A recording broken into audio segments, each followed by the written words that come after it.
Hello divine soul.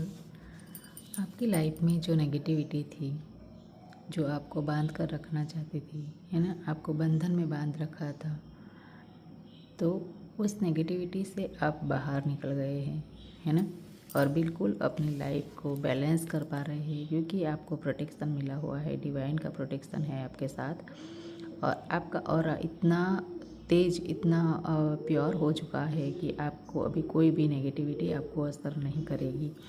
आप life को balance करके आगे चल रहे हैं दोस्तों। बहुत सारा ग्रोथ, अबंडेंस आपकी लाइफ में हो रहा है। आप पॉजिटिविटी के साथ आगे बढ़ रहे हो और बहुत बहुत बहुत ज़्यादा अपॉर्चुनिटी आपको मिलने वाली है दोस्तों।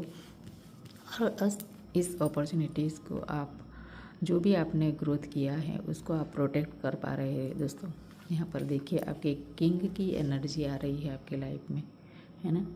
बहुत सारा आपको धन मिलने वाला है, आपको प्यार मिलने वाला है। तो थैंक यू दोस्तों, थैंक यू सो मच।